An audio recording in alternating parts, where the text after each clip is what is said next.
Good afternoon, everyone. Good afternoon. It is a beautiful afternoon here in Chicagoland. My name is Joteka Edie, and welcome to Time Is Now. Let's End HIV in Our Communities. This is a on-the-record press briefing and conversation. My name is Joteka Edie. I am the founder of Full Circle Strategies, and some of you may know me from Win with Black Women. As a part of my partnership with Gilead Sciences, I will be moderating today's briefing and conversation, which we are pleased to bring to you during the 2025 National Medical Association's Annual Convention and Scientific Assembly. We are called here today for an exclusive and on-the-record conversation centered on HIV prevention, treatment, sexual health, and equity. Thanks to Dr. Roger Mitchell Jr., the 126th and current president of the National Medical Association, this morning he confirmed the importance of the intersection between media, the medical community, industry, and cultural influencers that are joined in partnership today to end HIV and this epidemic in our nation. Dr. Mitchell offered a call to action to the National Medical Association as the trusted voice and conscience of the medical community, and his commitment of making HIV as one of the core pillars of his platform. Today is just the beginning.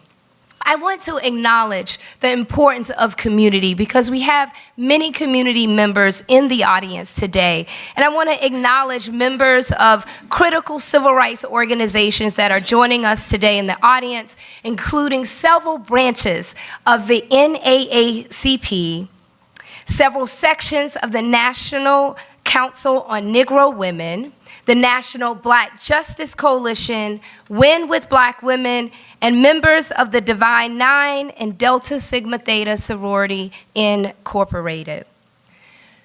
Ladies and gentlemen, while we know that HIV can impact people irrespective of their race, their ethnicity, historically marginalized communities, groups who have experienced this have a greater burden of HIV than others, particularly Black and Latino communities.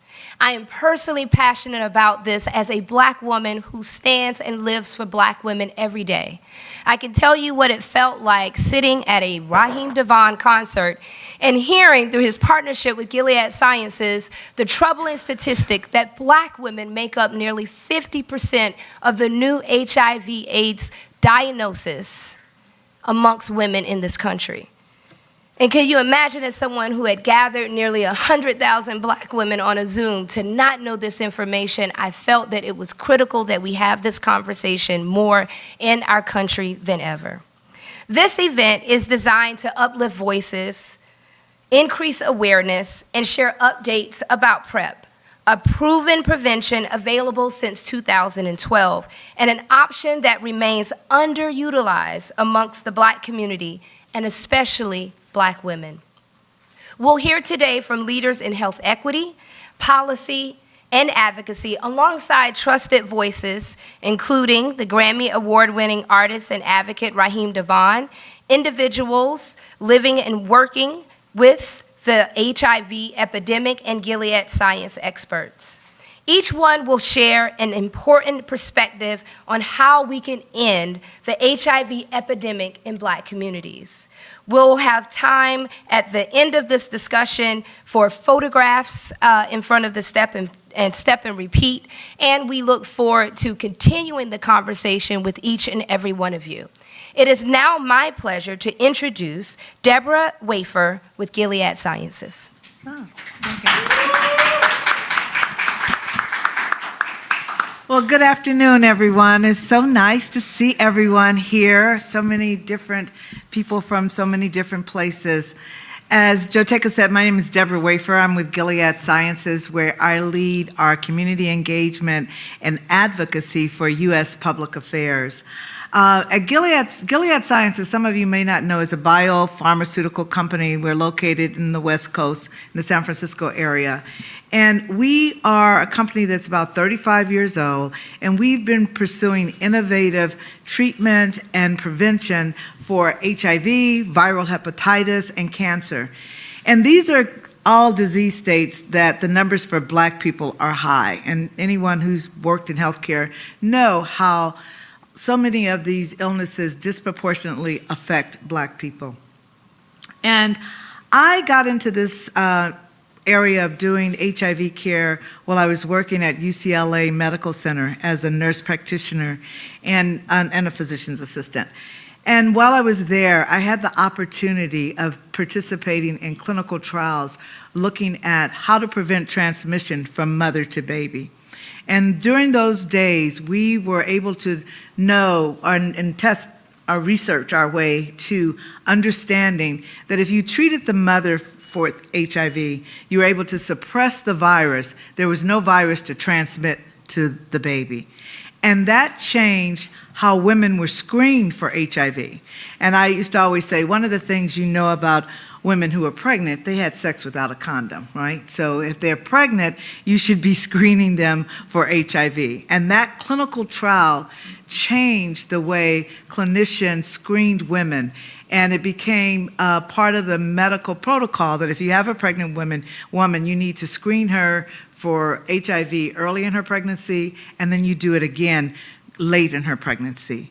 That was one of the first things that we learned about HIV prevention. And so now we're at a new place because we now know that transmission from mother to baby hardly ever happens anymore as long as that mother is screened. And so now we have new prevention tools for HIV as well. We know that if you treat someone who has HIV, their virus goes down, there's not enough virus to transmit to another person. So we call that undetectable is untransmittable.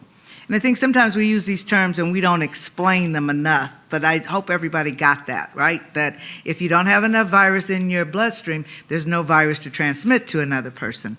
And so that's one prevention modality. But also, people who have HIV, if they're taking medication, they live a lot longer. People are living into their 80s now who may have been diagnosed back in the 80s. And so we know that people can live a long life if they are treated early. And now we have new prevention tools, and we know that if people are taking medication for prevention, it can prevent transmission of the virus if they have sex with someone who might have HIV. So we are excited to be here today to talk about this because I think in the Black community, we don't talk enough about this particular preventable disease. And we don't talk enough about how Black women are impacted. When you look at the numbers of people who are acquiring HIV these days, and you look at women, 50% of the women who have HIV are Black. And that is something that we want to try to get the message out about, that Black women need to be screened, need to understand that HIV can be prevented.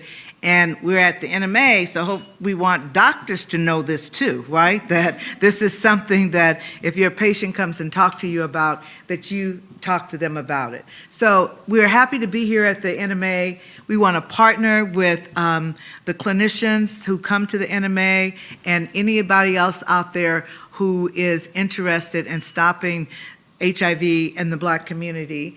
And we need more people like Raheem DeVaughn and folks who are part of our culture, who are trusted voices, to speak up about HIV, because together we can ensure that we can do something about this epidemic. Well, thank you, Deborah. Yes. And thank you so much for your perspectives on how we can end HIV epidemic in Black communities. It's now my pleasure to introduce Dr. Keith Green, the Executive Director of the Chicago Black Gay Men's Caucus, a grassroots community group organization focused on advancing health equity among Black gay men, bisexual, and same-gender-loving men. He is a native Chicagoan with an extensive history as an organizer, educator, researcher, and advocate.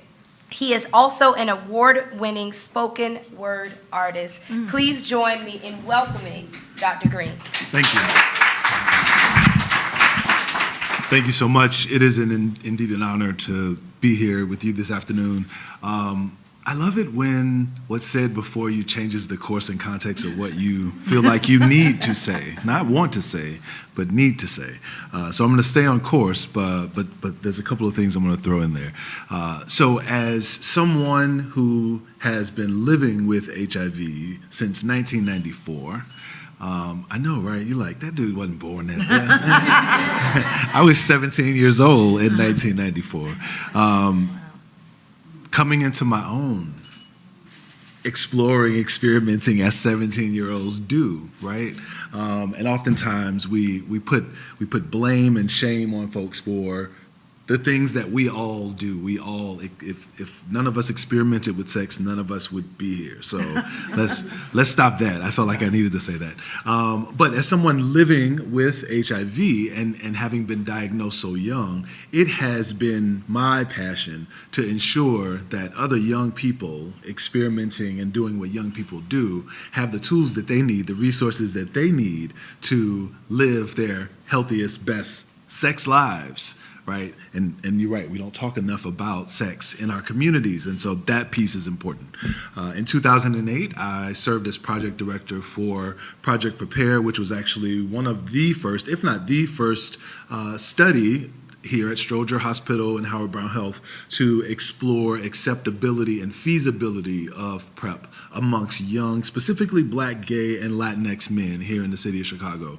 And acceptability and feasibility is important because we have to understand whether or not people are actually going to go for what it is that you're putting before them, right? This is an innovative technology. Are people who it would best benefit to take it up, are they willing to do so, right? So one of the first studies, then I was Director of Federal Affairs for the AIDS Foundation of Chicago because I understood that access was going to be key. We can come up with all the tools in the world, but if people don't have access to them, and we see what's happening to access right now in our country, we see the attacks on access. That's going to impact us. That's going to impact the rates of HIV, right? And so that was a critical part. PrEP was approved, as we know. I'm trying to stay back on my notes. I told you, you got me. You got me.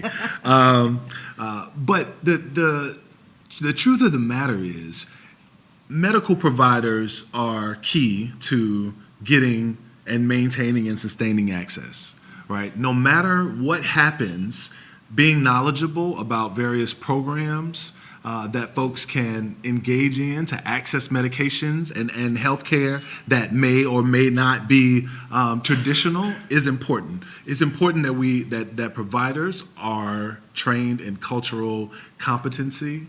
And competency is one thing, but cultural humility and respect for other cultures is also critically important.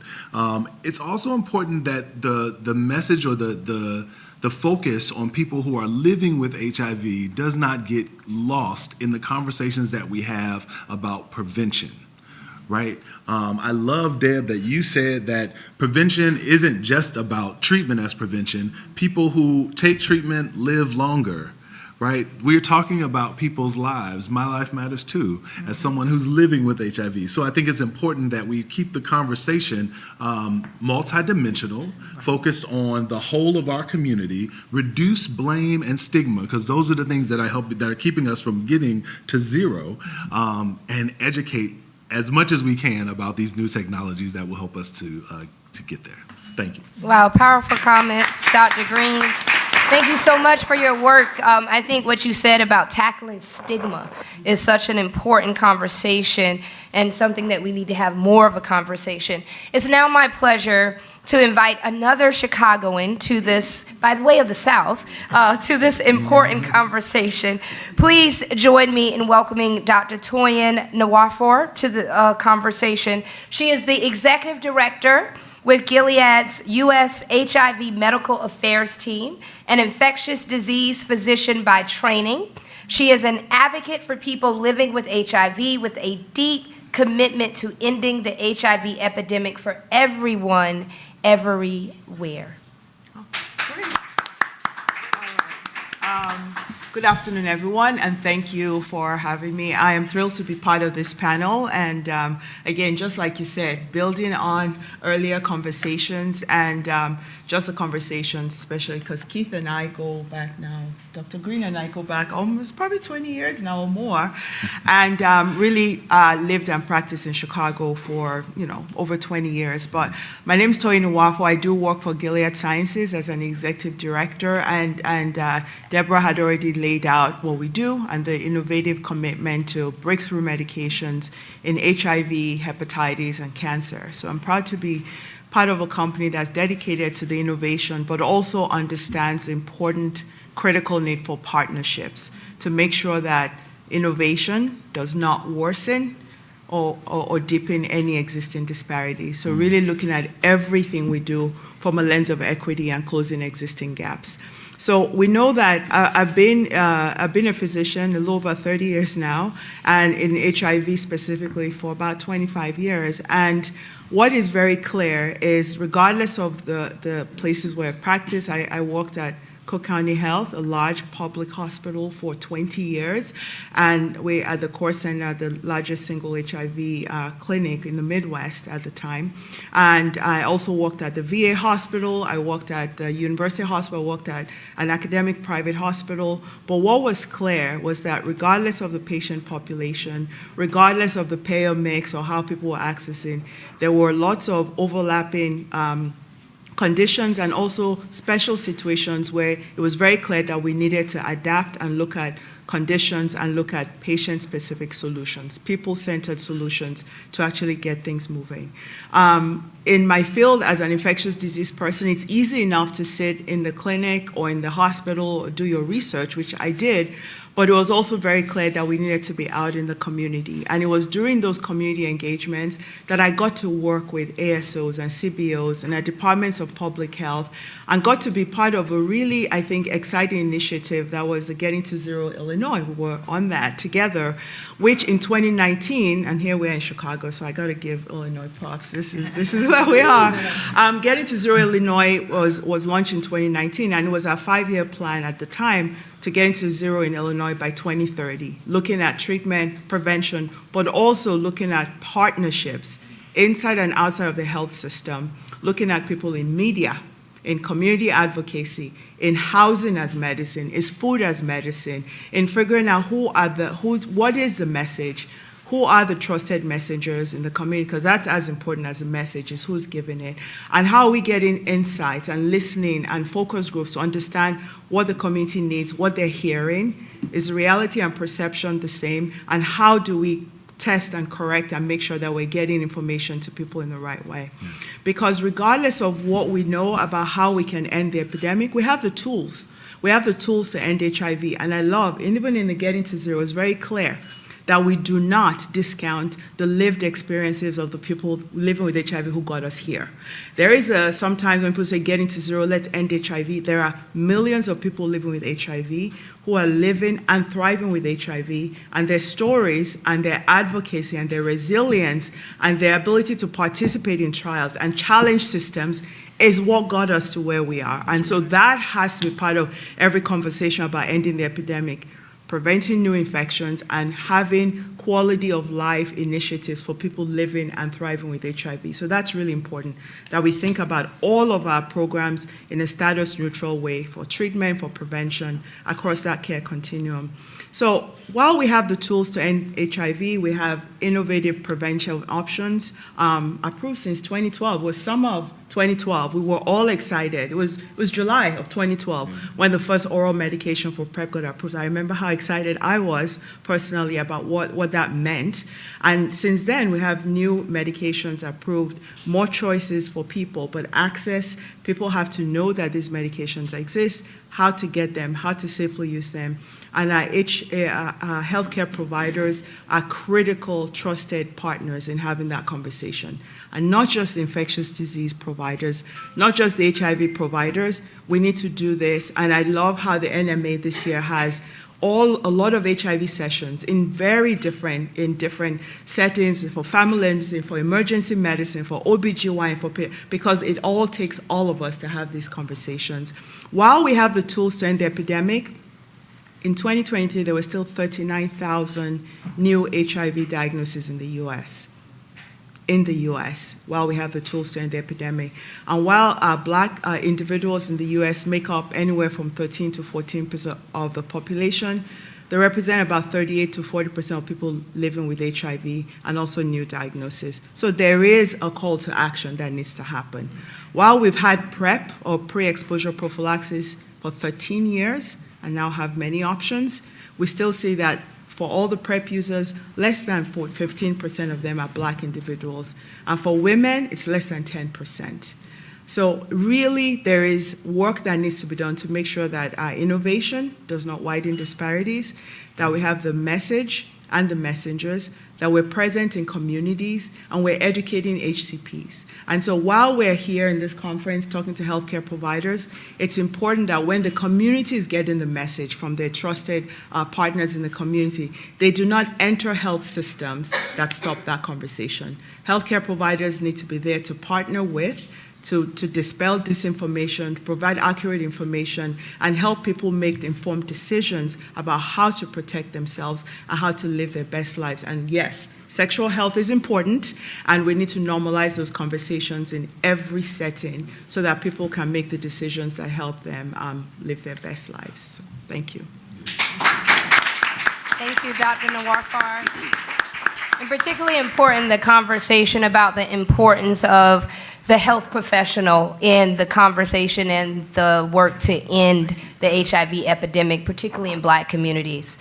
Well, I am pleased to introduce our next guest. Raheem DeVaughn is a Grammy-winning R&B artist, host of WHUR's original Quiet Storm, a member of the Hip Hop Public Health Council, and longtime community activist. He is also a spokesperson for Gilead Sciences. Whether on the mic or in the movement, he is committed to elevating love, wellness, and truth. And he's here today as a proud advocate for HIV prevention. Please join me and give a warm welcome to Mr. Raheem DeVaughn.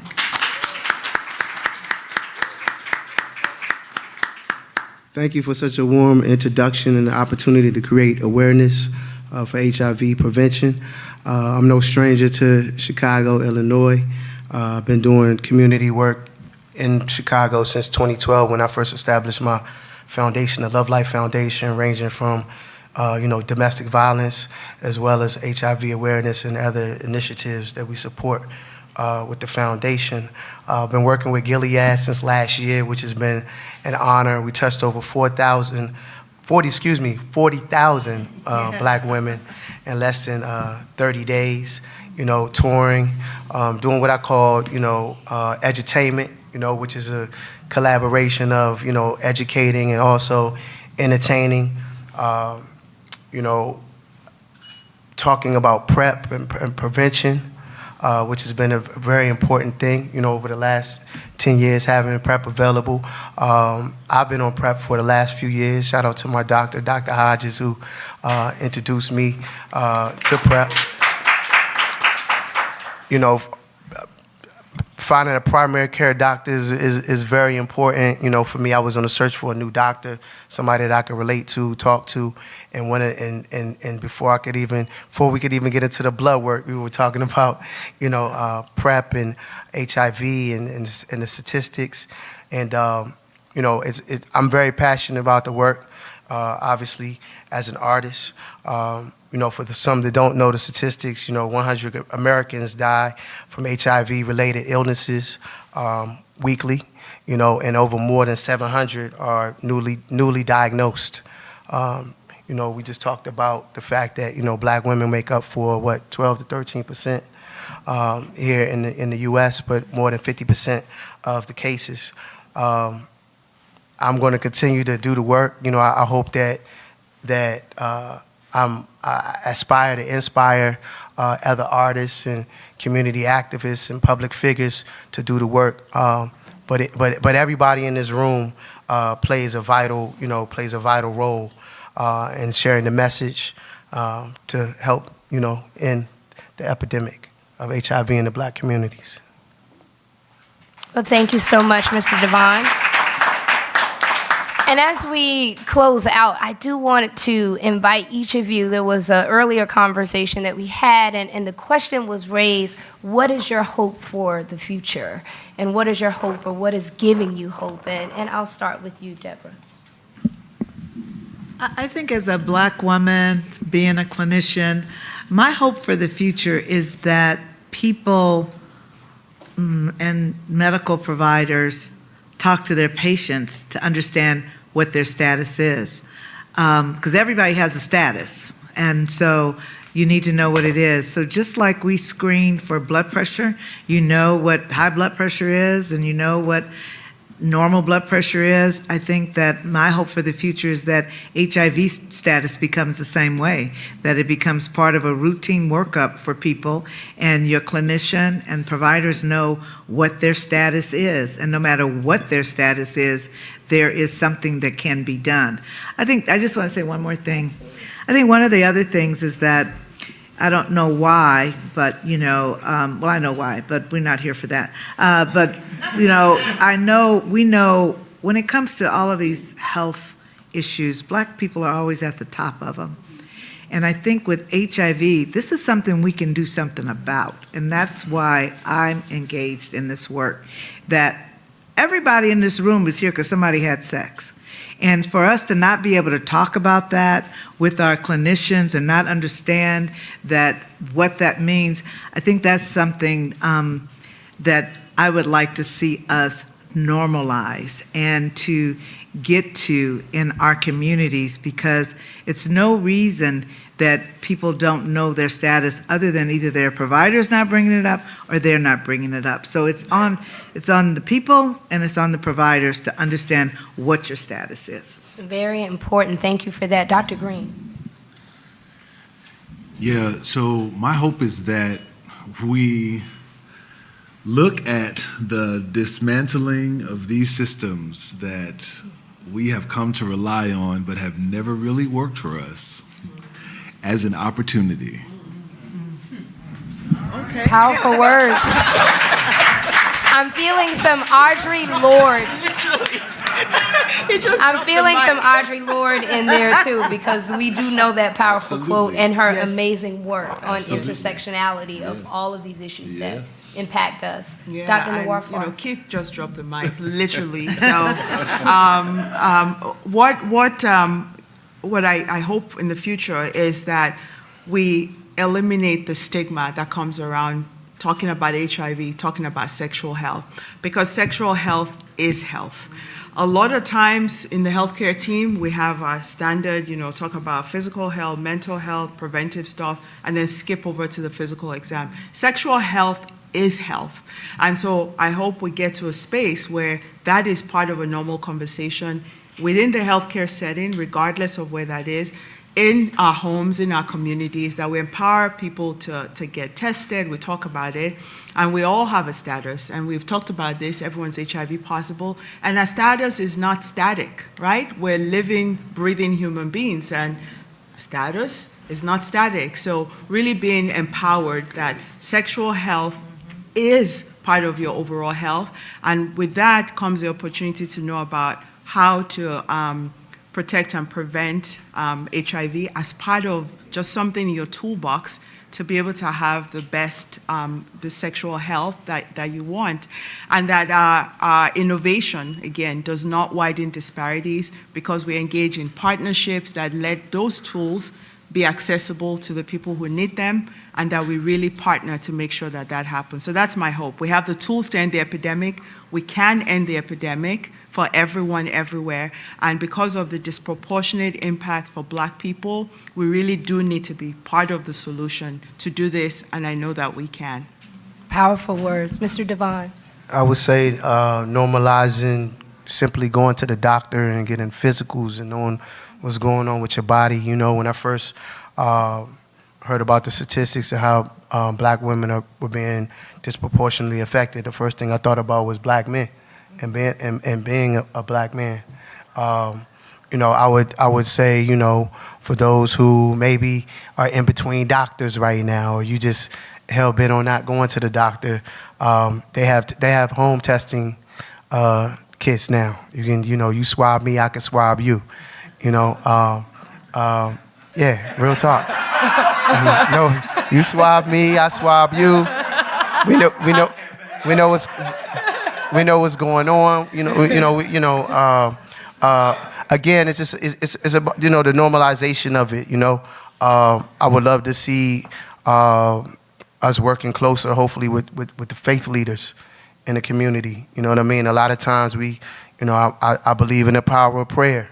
I said it earlier. I know we all do believe in the power of prayer, and prayer changes things. But prayer without action is blasphemy, and you have to actually go do the work, and have those. This conversation should be being had and held everywhere. Assembling for the HBCUs and colleges and universities across the country. I consider myself a young OG now at my age, right? There was a time where being young, we felt like we lived for. When you're young, you feel invincible, and you feel like you'll live forever. HIV is not an LGBTQ issue. It's not a heterosexual issue. Anybody can be diagnosed with HIV. So. Again, these, let's normalize the conversations about, sexual health and, and just advocate for that in the community. And prevention, Prevention is important as well. Absolutely. Being proactive. Thank you. Powerful words. Might be some new music loading. I want to leave you all with some very important and sobering stats. In 2022, Black people represented 38% of new HIV diagnoses, despite making up only 14% of the US population. The highest rate of new HIV diagnosis among men and women of all races and ethnicities in 2022. The disparity is very clear in HIV prevalence as well. In 2022, 39% of all people living with HIV in the US were Black. Yes. Amongst Black women, 91% of new HIV infections were attributed to heterosexual contact. I'm going to say that again. Amongst Black women, 91% of new HIV infections were attributed to heterosexual contact. The HIV infection rate amongst Black women was the highest compared to women of all other races and ethnicities. PrEP is when people at risk for HIV take or receive HIV medicine regularly to lower their chances of getting infected with HIV. In 2023, Black people made up only 14% of PrEP users, despite accounting for 39% of new HIV diagnoses. Black women are also underserved by prevention methods, such as PrEP, relative to their need. Amongst all PrEP users in the US, in 2023, 92% were male, and only 8% were female, despite the fact that women comprise 19% of new HIV diagnoses. These disparities in PrEP use mirror broader HIV-related health trends in Black communities. Across multiple metrics, whether it's prevalence, new diagnosis, PrEP equity, and social determinants of health, there is a clear and evident pattern of poor health outcomes in Black communities. And while these disparities are being addressed, there is still much more to be done. I want to thank the members of the press and members of the community that are live streaming and that are covering this important conversation today. And to the media that is here today, we are asking that you let your readers and your viewers know that the first steps in ending HIV is knowing your status. If you test positive, as we've heard today, there are effective medicines that will help people to live with HIV longer and have much healthier lives. If you test negative, you have options to help prevent ongoing and acquiring HIV, including PrEP. And according to the CDC, PrEP should be prescribed to anyone who asks for it.